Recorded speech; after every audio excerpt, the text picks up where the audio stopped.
नमस्कार दोस्तों, हमारे चैनल में आप सभी को स्वागत है। जी मैं एसएस गुप्ता। जी आज इस वीडियो में मैं यूपीएससी के सिलेबस के बारे में चर्चा करूंगा, वो भी सिर्फ सीसेट के ऊपर।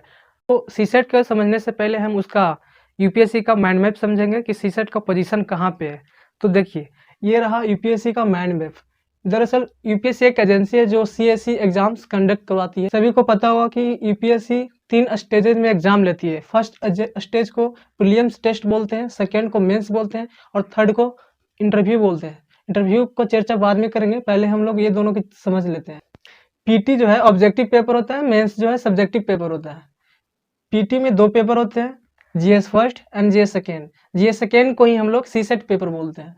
ये दोनों 200 मार्क्स का होता है, लेकिन फर्स्ट पेपर जो है 100 क्वेश्चन होते हैं, सेकेंड पेपर 80 क्वेश्चन होते हैं। फर्स्ट पेपर और सेकेंड पेपर दोनों 2 आवर्स का होता है और दोनों में नेगेटिव की बात किया जाए तो 1/3 होता है, यानी 3 क्वेश्चन आप गलत करेंगे तो आपका एक सही क्वेश्चन का मार्क्स कट जाएगा। फर्स्ट पेपर जो है पिछले 5 सालों का रिकॉर्ड देखा जाए तो 50 से 55% तक कट ऑफ गया है।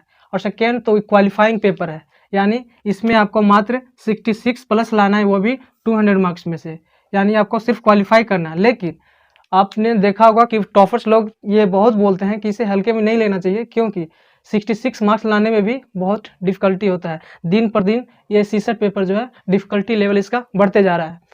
तो इसे हम लोग आज स्ट्रैटेजी इसका क्या पढ़ा जाए ताकि सीसेट पेपर क्वालिफाई किया जा सके। इसका कट ऑफ की बात किया जाए तो पिछले कुछ दिनों से 110 से ऊपर नहीं गया। 2016 में सिर्फ 110 से ऊपर गया था, लेकिन उसके बाद ये 2021 की बात की जाए तो 90 के आसपास गया, तो वो भी जनरल कैटेगरी का। इसलिए इसे 110 इसका मैं बॉर्डर रखा हूँ, कट ऑफ रखा हूँ, यानी आपका टारगेट इतना होनी चाहिए। जी अभी अभी हमने देखा यूपीएससी का माइंड मैप, जिसमें सीसेट का पोजीशन कहाँ था उसको समझा। अब समझेंगे कि ये सीसेट क्या चीज़ है। इसे कुछ प्रश्नवाचक शब्दों से समझेंगे कि ये सीसेट क्या है, क्यों लाया गया, कब लाया गया, कैसे इसको टैकल करें और कितना अटेम्प्ट करें। चलिए शुरू करते हैं। क्या की बात किया जाए तो ये इसका फुल फॉर्म होता है सिविल सर्विस एप्टीट्यूड टेस्ट, जिसका हिंदी मीनिंग हुआ लोक सेवा अभिरुचि परीक्षण। इसका जनरली ये रहा। अब क्यों लाया गया भाई? दरअसल यूपीएससी सीएससी में जो एग्जाम्स होता है ये इंडिया का टॉप लेवल का एग्जाम है, यानी डिस्ट्रिक्ट लेवल से आप सेंटर लेवल तक जाएंगे तो आपको बेसिक न्यूमेरेसी यानी मैथ्स, रीजनिंग, कॉम्प्रिहेंशन, ये कम्युनिकेशन स्किल्स को नॉलेज होना बहुत ज़रूरी है। इसलिए ये यूपीएससी ये जानना चाहती है कि जो भी ऑफिसर बनेगा उसको ये बेसिक अंडरस्टैंडिंग होनी चाहिए मैथ्स और रीजनिंग का। जैसे बजट्स आते हैं, योजनाएं आते हैं, तो ये सारे चीज़ों को समझने के लिए वो ऑफिसर को आना चाहिए। अब बात करते हैं कब लाया गया। दरअसल ये सीसेट पेपर जो है 2011 में लाया गया। 2011 से पहले सीसेट पेपर नहीं होता था। 2011 से पहले यानी जैसा कि मैं अभी जस्ट चर्चा किया कि पीटी में 2 होते हैं, तो ये जीएस फर्स्ट और जीएस सेकेंड ये दोनों पेपर ऐड होते थे और दोनों में से ये जीएस ही जीएस रहता था, जीएस सेकेंड जो है ऑप्शनल होता था। ये होता था 300, ये होता 150 मार्क्स का क्वेश्चन होते थे, दोनों को ऐड करके मेरिट लगता था। लेकिन 2011 में यूपीएससी सीसेट लाया। उसके बाद इसमें क्या हुआ कि मैथ और रीजनिंग के कारण आर्ट बैकग्राउंड वाले बच्चे सिलेक्ट नहीं होने लगे, यानी 2011 से 2013 तक बहुत ज़्यादा मामला ये हो गया। इसलिए हिंदी मीडियम के छात्र 2014 में एक मूवमेंट छेड़े जिसका नाम था सीसेट हटाओ मूवमेंट, और 2014 में इंग्लिश हटाया गया था, यानी 72 मार्क्स पे सीसेट ऐड हुआ था, 8 क्वेश्चन को हटा दिया गया था। तब जाकर 2015 में ये क्वालिफाइंग पेपर बना। उसके बाद सीसेट का मार्क्स ऐड नहीं होने लगा, मात्र क्वालिफाई करना होता है इस पेपर में। अब चर्चा करते हैं स्ट्रेटेजी क्या होनी चाहिए, यानी इसको स्ट्रेटेजी क्या हो ताकि सीसेट में क्वालिफाई कर दूं, 33% उसमें ला सकूं। तो पहला इसका ये रहेगा कि PYQ लास्ट 5 इयर्स को रिवीजन करें, उस पर थोड़ा सा ध्यान दें ताकि क्वेश्चन को आप समझ सकें इसमें क्वेश्चन कैसे आते हैं। मैथ्स, रीजनिंग और कॉम्प्रिहेंशन सिलेक्टेड टॉपिक पढ़ना है, टोटल पढ़ने की जरूरत नहीं है।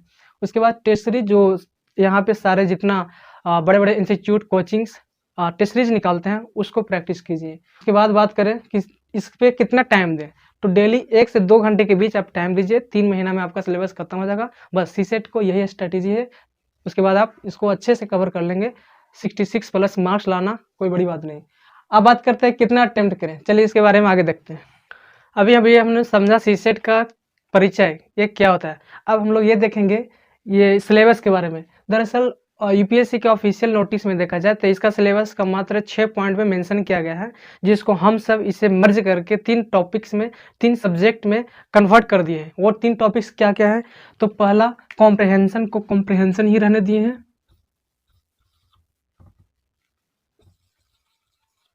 सेकेंड, ये सारे को रीजनिंग में कन्वर्ट कर दिए हैं। और इसको आधारभूत संख्यन को मैथ्स बोलते हैं, बेसिक न्यूमरेसी। और आंकड़ों का निर्वाचन को DI डेटा इंटरप्रिटेशन बोलते हैं। तो अब बात करते हैं ये सारे सिलेबस को कितना पढ़ें, यानी कितना अटेम्प्ट करें। दरअसल पिछले कुछ सालों से देखा जाए तो कॉम्प्रहेंशन, मैथ्स और रीजनिंग में बहुत ही लिमिट क्वेश्चंस आते हैं। यानी कॉम्प्रहेंशन में 27 से लेकर के 30 क्वेश्चंस आता है पर ईयर। मैथ्स की बात करें तो 30 से लेकर के 35 क्वेश्चंस आते हैं। और इसमें बात करें तो 20 से लेकर 25 क्वेश्चंस आते हैं। 30 क्वेश्चंस, इसको भी 30 ले लेते हैं, इसको 20 ले लेते हैं, यानी 30 30 20 80 क्वेश्चंस आते हैं। अब बात करते हैं कि कितना अटेम्प्ट करें ताकि 66 प्लस मार्क्स आ सके। यानी मेरा कहाँ तक फोकस है? 66 प्लस मार्क्स लाना। तो कितना अटेम्प्ट करें, कितना गलती कर सकते हैं वो देखते हैं। दरअसल ये है टोटल क्वेश्चंस, यानी अटेम्प्ट कितना करें, राइट क्वेश्चन आपको कितना सही करनी है, रॉन्ग क्वेश्चंस यानी कितना आप गलती कर सकते हैं, नेट क्वेश्चंस यानी उसके बाद फिर कितना फाइनल आएगा। तो दरअसल जो नॉर्मल बच्चा है, नॉर्मल स्टूडेंट है, जिसका मैथ्स, रीजनिंग और कॉम्प्रहेंशन में ज़्यादा गलती भी नहीं होता और ज़्यादा सही भी नहीं होता, यानी एवरेज, तो उसके लिए क्या होना चाहिए? यानी मैं उसके लिए ये बताऊंगा कि 40 से 50 क्वेश्चंस अटेम्प्ट करना चाहिए। यानी 40 से 50 आप क्वेश्चन अटेम्प्ट करते हैं तो आपका मार्क्स 66 प्लस आ जाएगा। यदि आपका मैथ्स, रीजनिंग और कॉम्प्रहेंशन नॉर्मल है, अब यदि कोई सब्जेक्ट आपका हार्ड लगे तो इससे ज़्यादा या कम या सब्जेक्ट पर काम करना ही पड़ेगा। तो देखते हैं। तो 40 से 50 की हम बात किए, यदि आप 40 क्वेश्चंस अटेम्प्ट करते हैं तो आप कितना गलती कर सकते हैं? 9 गलती। तो कैसे होगा? 9 गलती यदि आप करते हैं तो 1/3 है, यानी 3 मार्क्स कटेगा। यानी आपके कितने सही होनी चाहिए? 31 क्वेश्चन सही होंगे तो 3 नंबर कटेगा, तो 28 क्वेश्चन सही होंगे। यानी आपको 27 क्वेश्चन सही करना है, तो ये सही है फिर। यानी 40 क्वेश्चन अटेम्प्ट करने के बाद 9 क्वेश्चन आप रॉन्ग कर सकते हैं। यदि आप 12 क्वेश्चन गलती करते हैं तो कितना सही करना पड़ेगा? तो 12 क्वेश्चन गलती करने का मतलब हुआ 4 मार्क्स कटेगा, यानी 31 क्वेश्चन सही करना होगा, तब जाकर आप 27 क्वेश्चन प्लस सही होगा, यानी 27 क्वेश्चन सही होगा, यानी 43 आप अटेम्प्ट करेंगे। इसी तरीका से यदि 18 क्वेश्चन गलती करते हैं तो 6 मार्क्स कटेगा, यानी 33, तब जाकर आप 27 क्वेश्चन सही कर पाएंगे, यानी 51। वही एवरेज बोलें कि 40 से लेकर 50 यानी 55 तक ही जा सकते हैं, तब जाकर 18 से 20 क्वेश्चन गलती कर सकते हैं। तो 18 से 20 क्वेश्चन गलती करना बहुत ही ज़्यादा नंबर है जी। अभी हमने चर्चा किया यूपीएससी के जो ऑफिशियल नोटिस में इसका सिलेबस जो था उसके बारे में। अब हम लोग ये चर्चा करेंगे कि इसका जो हमने सब्जेक्ट वाइज टॉपिक जो सिलेक्ट किया हूँ उसके ऊपर, कि कौन सा टॉपिक्स पढ़ें और कौन सा टॉपिक्स को स्किप करें, क्योंकि सारे टॉपिक्स पढ़ने नहीं होते, क्योंकि इसमें सिलेक्टेड टॉपिक पढ़नी है और सारे टॉपिक्स सिर्फ एसएससी बैंकिंग में पढ़ना होता है। सीसेट में आपको 66 प्लस मार्क्स लाने हैं तो सिर्फ सिलेक्टेड टॉपिक ही पढ़ने पड़ेंगे। तो चलिए देखते हैं। कॉम्प्रहेंशन की बात किया जाए तो कॉम्प्रहेंशन में कोई सिलेबस नहीं है, बस इसमें कुछ शब्द के ऊपर ध्यान देना है। ये जो शब्द लिखा हूँ मैं, इसके ऊपर क्वेश्चन आते हैं, यानी आपका क्वेश्चन पैराग्राफ रहेगा और उसके ऊपर एक क्वेश्चन रहेंगे जो ये शब्द देखने को मिलेंगे, जैसे निहितार्थ, यानी कहने का मतलब ये जो ऊपर पैराग्राफ दिया हुआ है उसके क्या अर्थ निकलते हैं। सर्वाधिक निर्णायक संदेश, यानी इस पैराग्राफ का सबसे निर्णायक संदेश क्या है, और नीचे कुछ ऑप्शंस होंगे उसको बताना है। मूल भाव, यानी आप पैराग्राफ जो पढ़ेंगे वो उसका मेन भाव क्या है, मेन मैसेज क्या है। पूर्वधारणा और सर्वाधिक जो शब्द है बहुत ज़्यादा आता है, यानी 6 क्वेश्चन इसमें और 6-7 क्वेश्चन इसमें, टोटल मिला के देखा जाए तो 30 क्वेश्चन में आपको यहाँ से 10-12 क्वेश्चंस मिल जाएंगे। ठीक है जी। उसी तरीक़ा से ये सारे बहुत कम मिलते हैं, लेकिन हाँ 1-2 क्वेश्चंस मिल जाएंगे। आधारनीयता, प्रतिबिंबित, संदर्भ, सर्वाधिक, सर्वोत्तम रूप, ये सारे कॉम्प्रहेंशन में शब्द आते हैं। अब मैथ की बात किया जाए तो मैथ्स में टोटल 30 टॉपिक्स हैं, जो 30 में 30 टॉपिक्स आपको नहीं पढ़ना। फॉर एग्जांपल एडवांस और अर्थमेटिक में डिवाइड किया हुआ है, तो आपको एडवांस में कुछ टॉपिक्स को पढ़ना है, अर्थमेटिक्स में ज़्यादा पढ़नी है। तो अर्थमेटिक्स की बात किया जाए तो number system, percentage, ratio, proportion है, परमुटेशन है, कॉम्बिनेशन, ये सारे टॉपिक्स के ऊपर ध्यान देना। सबसे ज़्यादा ध्यान किस पे देना है? नंबर सिस्टम, क्योंकि नंबर सिस्टम से 8 से 10 क्वेश्चंस आते हैं पर ईयर। इसलिए ये जो टॉपिक्स हैं जैसे LCM, HCF, unit digit, divisibility rules, remainder theorem, problem based on number, decimal fraction, BODMAS, number of zero, ये सारे जो टॉपिक्स हैं आपको बहुत इंपॉर्टेंट है सीसेट के पॉइंट ऑफ व्यू से। ठीक है जी। डीआई की बात करें तो इसमें 2-3-4 टॉपिक्स हैं, pie chart, line graph, bar graph, table. ये डीआई में ये सारे पढ़ लेंगे तब डीआई को पढ़ना पड़ेगा, क्योंकि डीआई में परसेंटेज, रेशियो और बोर्ड मास और सिंप्लीफिकेशन का काम आता है, इसलिए इसको लास्ट में पढ़ा जाएगा। कॉम्प्रहेंशन के ऊपर सिर्फ एक वीडियो अप्रोच वीडियो रहेगा कि ये सारे शब्दों को कैसे बनाया जा सके।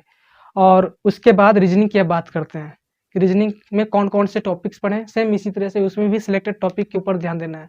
ये सारे टॉपिक्स मैं ऐसे नहीं बनाया हूँ, ये 5 सालों को क्वेश्चन के ऊपर एनालिसिस किया और देखा कि कौन से टॉपिक्स पे आते हैं। सारे क्वेश्चंस को बहुत अच्छे से गहन स्टडी करना पड़ा, तब जाकर ये सारे टॉपिक्स मिले जी। अभी हमने बात किया मैथ्स के टॉपिक्स के बारे में, अब बात करेंगे रीजनिंग्स में कौन से टॉपिक्स पढ़ें और उसको कैसे पढ़ें। तो ये रहा रीजनिंग के टॉपिक्स, 15 टॉपिक्स हैं। रीजनिंग की बात करें तो टोटल इसमें 30 टॉपिक्स होते हैं। इसमें भी मैथ्स की तरह 15 टॉपिक्स पढ़ने हैं, 15 से 17 टॉपिक्स। यदि कोई छूट जाए तो उसको भी देखेंगे। तो इसमें कौन कौन से टॉपिक्स पढ़ना है? फर्स्ट में है क्रिटिकल रीजनिंग। इसमें 4 टॉपिक्स आते हैं, syllogism, statement and assumption, statement and cause of action, statement and conclusion. ये जो 4 टॉपिक्स हैं इससे बहुत ज़्यादा ही क्वेश्चंस आते हैं, पर ईयर्स आते हैं। यानी ये जो क्वेश्चंस है गलती होने के चांसेस ज़्यादा होता है। इसमें जब तक आप इसका कॉन्सेप्ट नहीं मालूम होगा तब तक आप ये अटेम्प्ट नहीं कर पाएंगे। ये जो अदर टॉपिक्स हैं इसके ऊपर आप कॉन्सेप्ट और प्रैक्टिस कर लिए तो अच्छे से कर सकते हैं। ये अदर्स टॉपिक कौन कौन है?